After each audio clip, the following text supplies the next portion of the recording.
Hello, everyone, and welcome to today's BISAM Insights webinar, Market Turbulence, Dislocation, and Liquidity. This is Erica Alter, and I'm joined today by BISAM's Global Head of Risk, Dr. Boriana Resheva-Ayatova. Before we get started, I'd like to just go over a few housekeeping notes. Number one, your lines are all muted now to prevent noise pollution, but throughout Boriana's 30-minute presentation, you're welcome to submit questions via the questions pane of the control panel. I will collect your questions and will address them during the Q&A at the end of today's presentation. If we're not able to respond directly to your question today before the webinar comes to an end, we will follow up with you directly later this afternoon. Note also that a link to the recorded webinar, as well as the slide presentation with related case studies, will be made available to you after the event. If you have particular questions or you'd like to see a deeper dive of Boriana's research, simply send an email to info@bisam.com. And so now, without further ado, I give you Boriana, who will discuss the rise of the new normal, market turbulence, and the implications of that new normal on practical risk management. Boriana, over to you. Thank you, Erica, and good morning to everybody in Europe, and actually good afternoon and good morning to those in the States. It's a pleasure for me to present for you today, and in terms of agenda, we would like to cover 4 points. So first of all, discussing market turbulence, how we define market turbulence, and do we have a unified measure of it? Is it really the new normal for the financial markets? We then move to the topic of how turbulence affects market dislocations. And in particular, we'll try to look at several macroeconomic puzzles through the lens of turbulence modeling. We'll then shift focus to liquidity and briefly discuss how we can better assess and understand liquidity if we incorporate turbulence in our models for market price returns. Finally, I would like to share with you a couple of case studies which incorporate turbulence into the risk management process and discuss what are the benefits for everyday risk management and portfolio construction practices.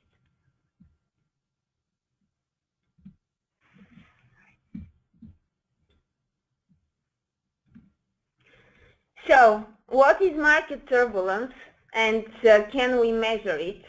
It seems like probably like an anecdote that both in weather conditions and in financial markets there is some kind of a warming, serious warming going on, and turbulence in a way becomes a new normal.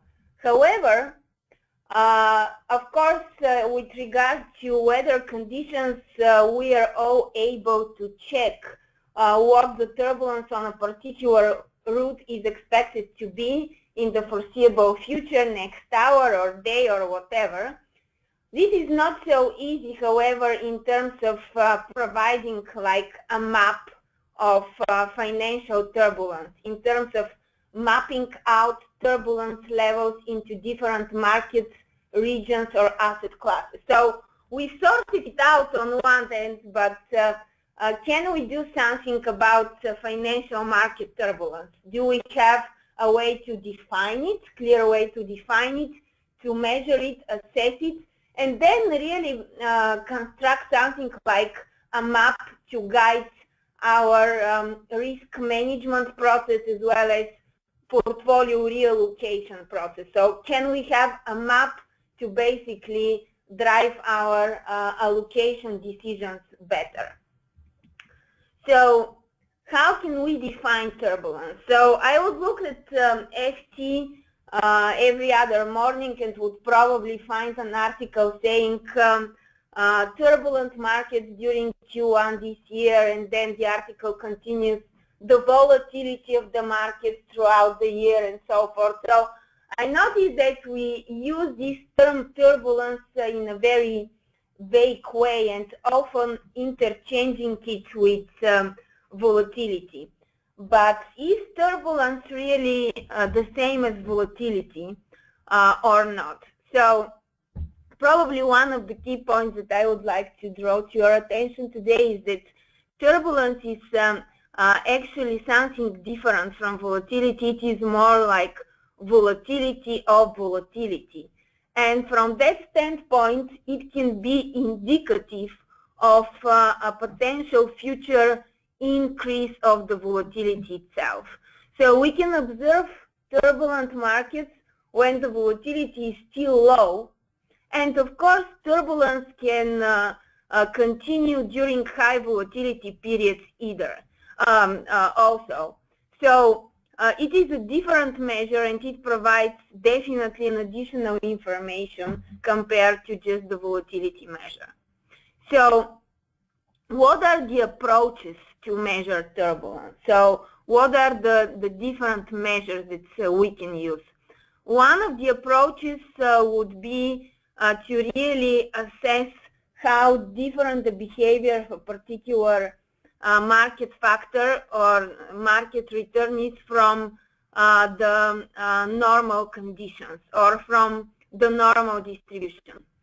And one approach to do that is really to look at the tail of the distribution and to assess how different is the probability of large losses compared to the normal distribution. The other way similar to that to define turbulence would be through the so-called tail fatness parameter. So in case markets are calm, then if we start observing what is the probability to have large negative events, and we start increasing the size of that large negative event, in normal market conditions, the probability of those events will decay very quickly, more precisely exponentially, with the speed we are increasing the size of that market event. If the markets are turbulent, this decay of the probability of large drops will actually decay much slower. It will decay like a power law, so much, much slower. So how much slower? This is the tail fatness parameter. So this is the second possible measure for turbulence. There are, of course, many others. I like very much the deviation from normality approach because it can be applied for a particular single market, but also across the markets. And what we can see on this slide is an illustration of one possible application of that measure. So in particular, what we have on the upper side of the screen are the returns of Dow Jones Index over a long period of time. And then we have two value at risk measures with 1-day horizon and 99% confidence. The normal value at risk is provided in red, and the fat-tailed one, which includes turbulence into account, is the yellow one. And down below we've plotted the difference between the two. So we observe that there are calm markets, calm periods, when actually the deviation from normality is 0. So those are our normal markets. However, before each of the significant market crashes over the last 30 years or so, we see steady upticks in the deviation from normality. And those are our turbulent periods. So those periods are actually before the particular increase of the volatility, but still markets become much more shaky, much more nervous compared to the regular regimes. So how is this picture looking as of today? So is it fair to say that turbulence is like the new normal?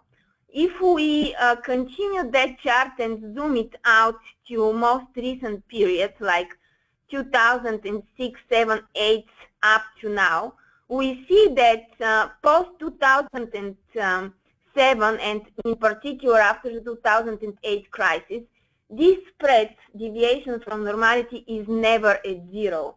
So we see consistent presence of turbulence throughout a pretty long period of time now. And this is the zoom of the Q1 this year. So we see again rising turbulence further out. So this is the case also with other markets like the UK market. Again, we see that post-2008 there was practically no period with zero turbulence. Japan and many others. So this information is in fact available at bysam.com, updated daily, and you can take a look.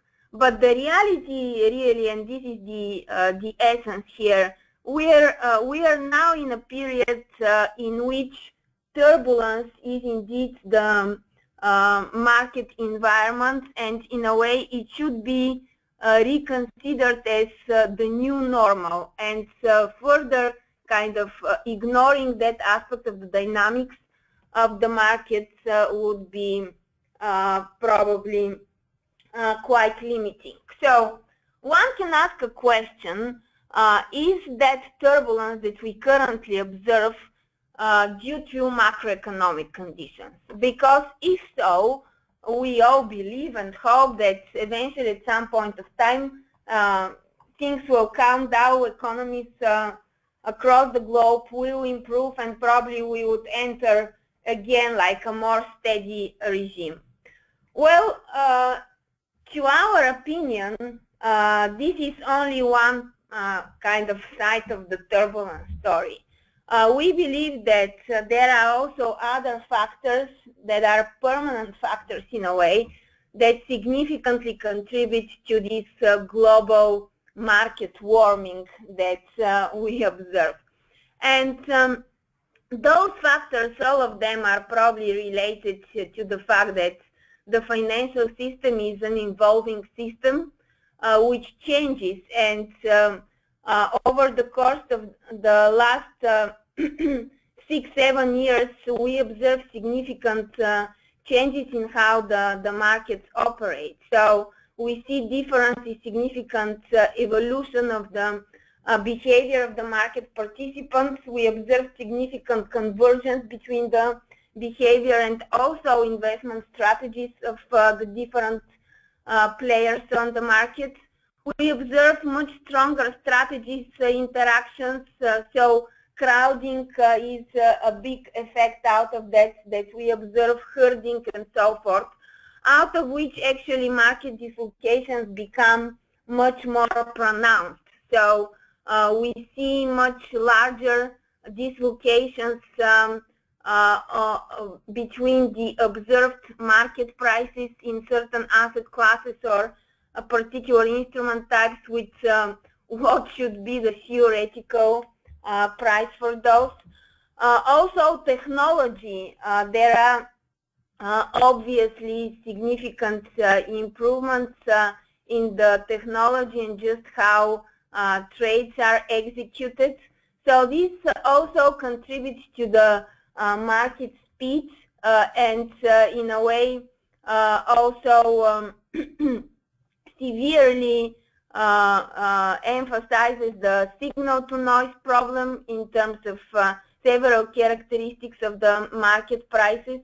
Also liquidity, real versus just trading liquidity. All those are factors that actually contribute to what we call market speed. So markets today are in a way much faster. They run much faster compared to what the environment was like 10 or 15 years ago. And all that is what we call global warming factors, and all that contributes to the turbulence. So I will come back to this idea of market speed and market timing in just a little bit. But in order to understand how we can model turbulence, we need to understand at least the key phenomena in the behavior of the financial market returns. And those three are, first of all, volatility clustering. So we know that if the volatility is low, it will probably stay low for a while. If the volatility is high, it will probably stay high for a while. So volatility comes in clusters. And we know how to model it. But this is not everything. What is further important is that there is a probability of extreme events. So we can obviously see some extreme events here, but extreme events can happen also during periods of low volatility. So we see certain observations that are outside of the bands here. So those are extreme events considering the local level of the volatility in that period of time. While in this section here, we don't see such extreme events. So this is low volatility period without extreme events. So we have extreme events, but more importantly, the probability of extreme events varies through time. So it's not constant. And finally, it is the asymmetry, the fact that negative returns don't have the same behavior as positive returns, and this varies over time as well.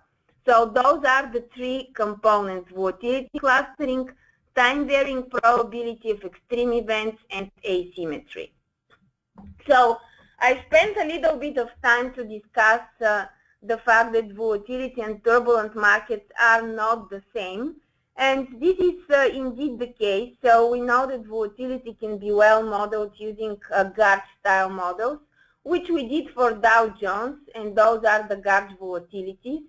And after cleaning the Garch, that is the time-varying magnitude of volatility, we have the residuals that are plotted here. So if it was simply whether the markets are volatile or not, this would have looked as a white noise. It would have been symmetric. It would have been without any extremes.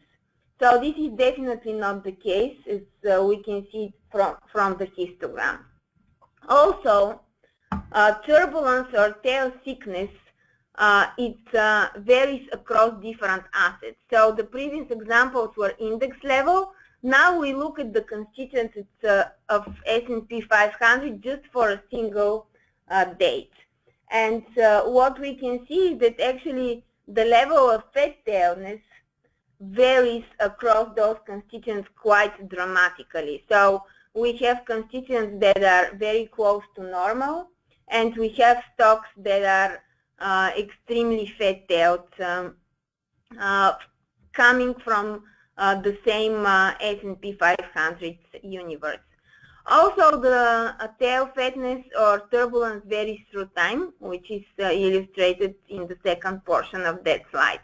So why is that important to us? That is important if we want to consider turbulence as part of portfolio construction process and driving asset allocation decisions. So we can identify assets or markets which are less turbulent at a particular point of time, and thus optimize with regard to having more turbulence resilient portfolios or asset allocation mix. And we'll see an example of that later today. Now, going back to the idea of a market clock and turbulence. So what is market timing? So let me kind of provide an analogy from our just daily experience.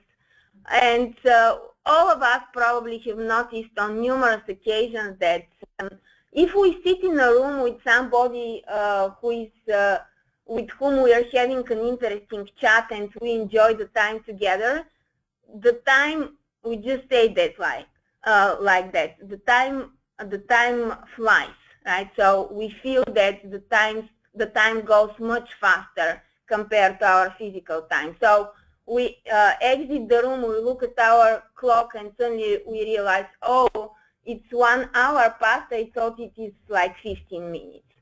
So, and an opposite, if we are sitting at a boring meeting, for example, we kind of only think, how can the time be so slow? So similar concept with the financial market, just what changes it is how interesting the news and the information on the market is at any particular period of time. And those can be indeed news, but news in fact can be actually trades and so forth. So how quickly market time goes compared to our physical time depends on the importance and the intensity of the new information that arrives to the market at any particular point of time. If there are a lot of trading activities and trades are important and sizable, the market clock ticks faster compared to our physical time. And for a unit, let's say a minute of physical time, actually more market time elapses, which causes exactly fat tails or turbulence, because actually this contributes to larger changes in the values of particular stock or whatever to happen for a unit of physical time. So it is like tweaking the clock in a way.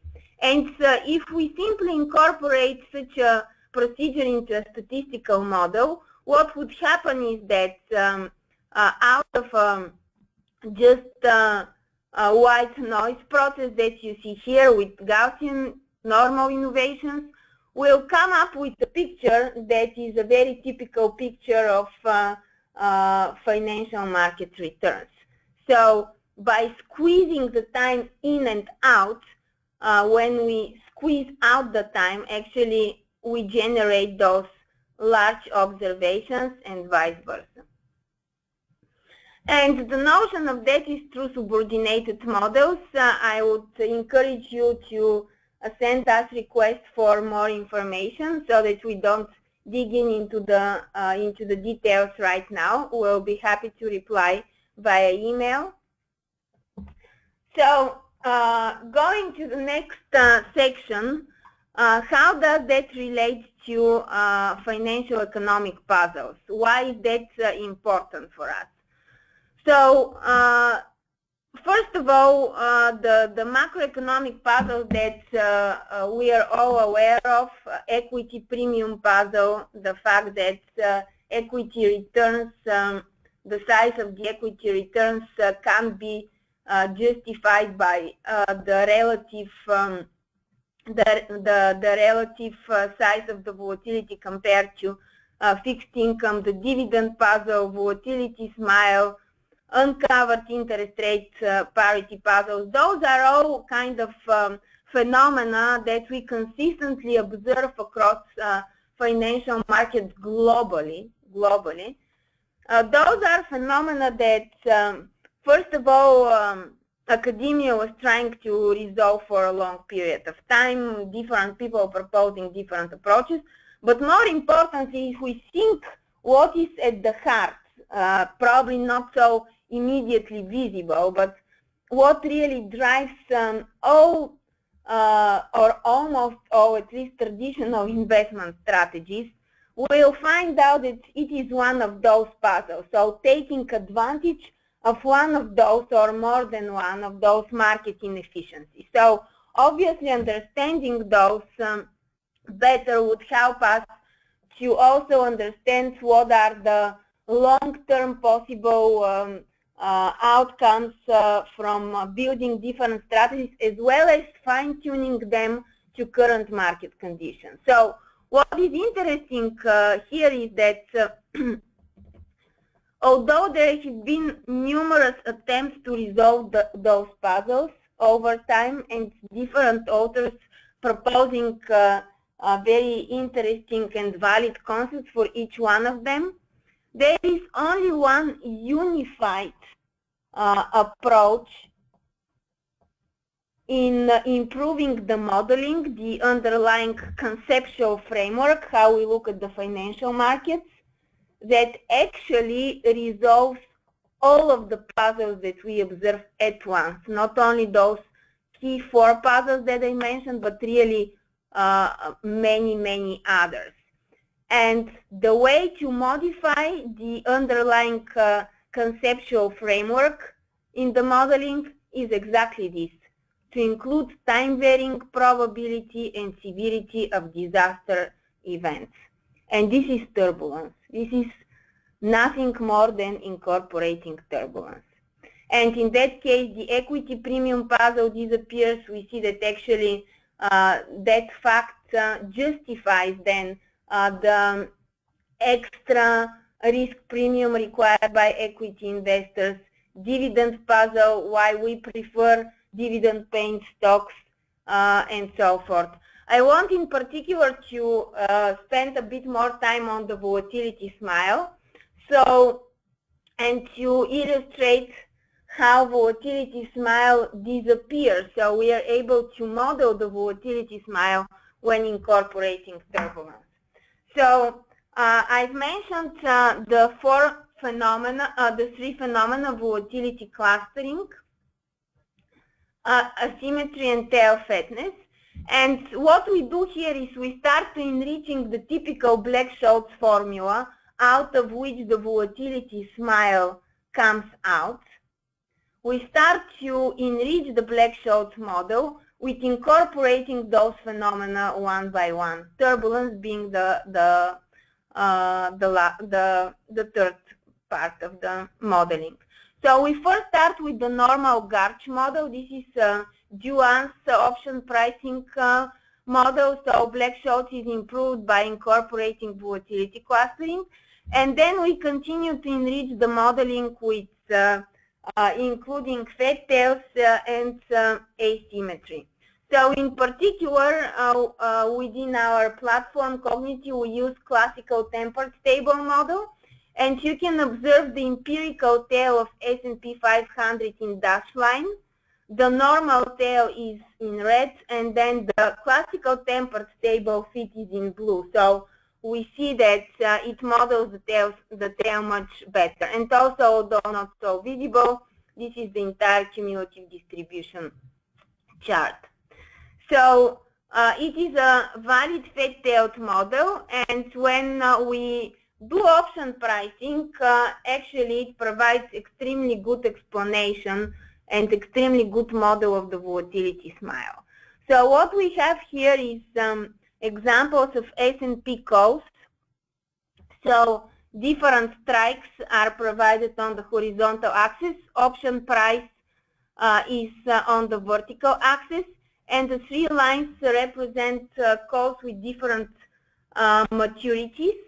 And what we have is we have the observed market prices in those blue dots, and we have the fit coming from the model with red crosses. And what we see is that even when we improve the Black-Scholes with volatility clustering, although the volatility smile is not so pronounced for shorter maturities, it continues to be quite pronounced for longer maturities. When we do also the turbulence on the top of volatility, we see that we have extremely good match of the observed market prices and theoretical option prices. Why is that important to us? Would somebody probably ask? We have the implied volatilities concept. We anyway price options through implied volatilities. Well, actually, this is a very good approach to extend and have proper pricing for markets where liquidity is not so good, as well as implied volatility data not so easily available, as well as to complement pricing of more complex products and even some structures or convertibles and so forth. So it is a nice way to have a parametric model that can complement our implied volatility model. And as you can see, this puzzle in particular, if we can call it puzzle, gets purely resolved or kind of demystified using this concept of combining volatility and turbulence into one model. So my next slide provides an overview of those models that are available in the literature, but also that various vendors or market participants are trying. So it is not something new that I'm saying that there is increased turbulence a lot of people and organizations are looking into that issue for years now. What is, however, important is to understand that not all models that are fat-tailed models are good in terms of their capabilities to accurately and predictively describe that behavior. Again, I won't spend a lot of time on this slide here, but please do send us your questions and we'll provide the necessary underlying research for further consideration. Next topic that I promised you to touch upon, this is turbulence and liquidity and how those relate. So first of all, of course, the topic of liquidity is extremely complex, and liquidity can be approached and it is an issue in several dimensions. So where we believe we can contribute is in assessing assets and market liquidity, and in particular how it relates to systemic liquidity.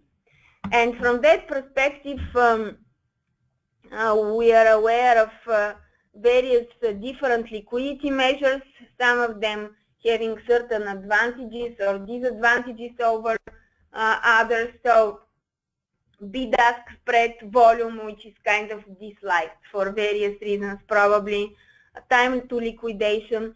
In particular, what we are using as a starting point to understand liquidity, and for now I focus on stock markets only, is an approximation of the bid-ask spread measure, which is based on volume-adjusted high minus low functions. And what we do is we try to understand which are the factors that drive those liquidity over time, and in particular, can we explain liquidity evaporation via different other factors, turbulence in particular. And for this particular example that I will share with you, really turbulence will model it as tail fatness adjusted volatility. So we'll adjust the volatility up or down depending on the current turbulence level. So this example here is on S&P 500, and we first see what is the relationship between, and apologies for this, this should say illiquidity versus sigma or volatility. So we know that, of course, illiquidity goes hand in hand with increased volatility. So put it in other words, liquidity evaporates when the volatility is high. And this is exactly what we observe on this chart. We see a strong relationship between illiquidity and sigma and volatility. And we see that actually in terms of statistical R-square it is 50%, so pretty strong relationship. But there are two observations that are kind of not very nice here. And the first one is that the function is exponential, a bit more exponential. What it means is that actually illiquidity increases faster compared to the volatility. So it's not linear, it's faster than that. And we also see a little cloud over here which suggests quite high illiquidity for relatively low levels of vol. So can we explain this somehow? What are those dots here? Well, actually what appears is that exactly those observations are the days when the volatility is still low but the turbulence is high. So those are the observations before the particular crisis event. And when we adjust the vol for turbulence level, we observe two facts. This little cloud disappears, so everything becomes much more in line, and also the exponential shape is not so pronounced anymore. So in terms of statistical fit, there is 10% more explanatory power added, which is quite significant. So we can explain 10% of the illiquidity just by incorporating the turbulence factor. Finally, I would like to stress on the fact that turbulence modeling is and can be done throughout different asset classes and globally. And it can be valuable for both risk management and portfolio construction. The first case study, which is actually published, and you can download the summary paper from our website, considers risk management exercise, whereby we focus on a portfolio of several sovereign bonds, Germany, Italy, France, and Spain, and we observe how those how the percentage contribution to expected tail loss for those buckets of bonds changes over time. And in particular, this case study, which is a live case study, it happened in the summer of 2011, just before the Italy credit rating downgrade that was experienced in September. And we see that, of course, historical approach is just not sensitive. It is only reacting post factum. We see that the normal approach all the time assigns to Germany the highest percentage contribution to risk. This is just because by construction this portfolio weight was highest in Germany.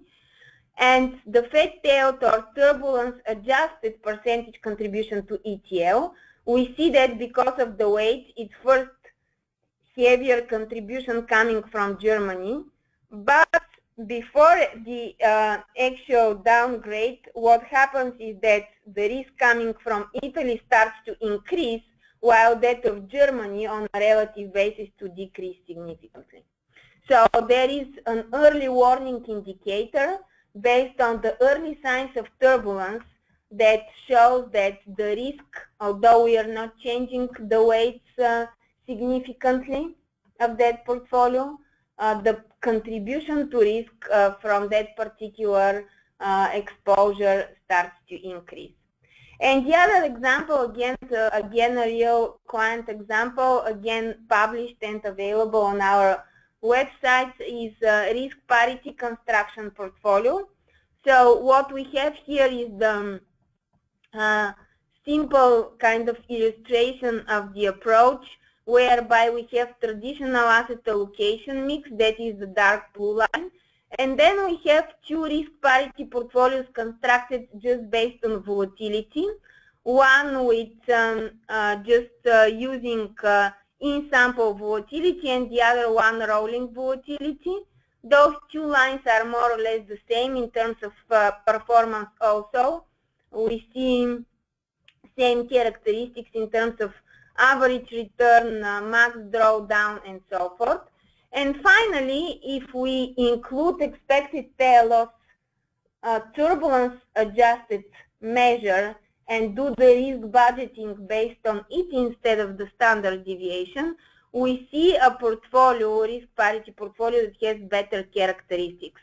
The average return is improved significantly, standard deviation is lower, and the maximum drawdown is significantly improved as well.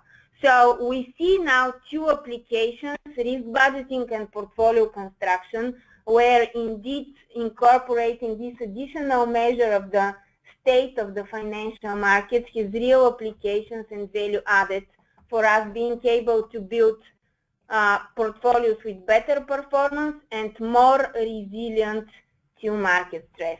And with that, I will open for questions. Thanks, Boriana. We do have a few that have come in. Some of these you may have since answered, but can't hurt to reiterate them. So the examples you've shown use daily data. What happens if you were to go to lower frequency data, and would we see turbulence and tail fatness?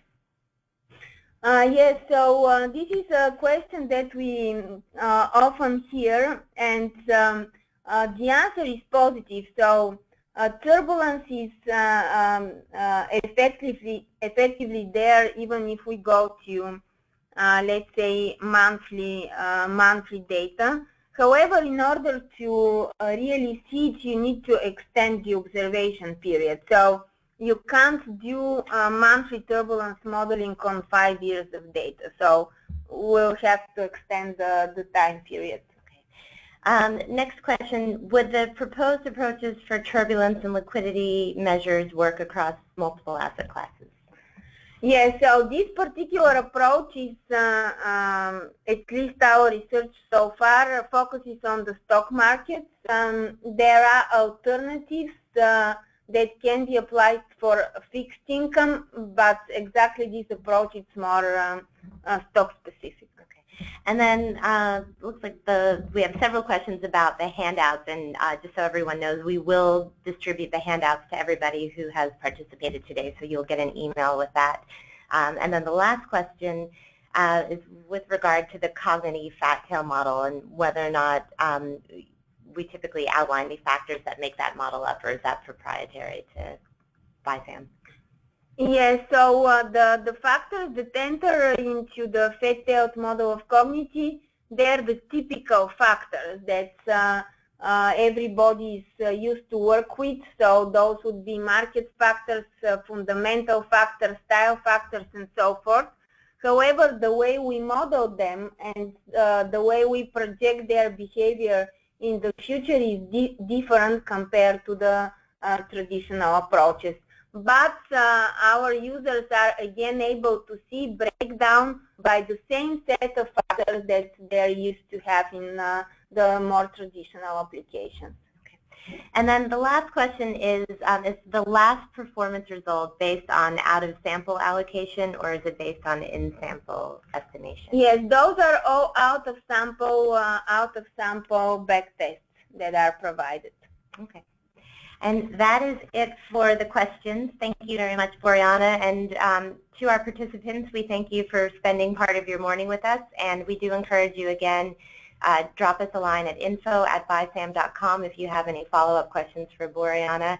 And remember also to visit blog.bisam.com. You'll see over the last 6 weeks or so, we've been covering a number of posts with regard to turbulence as the new normal. So you'll find a number of additional posts and research from Boriana and her team to that effect. So thank you all again, and have a great rest of your day. Bye-bye.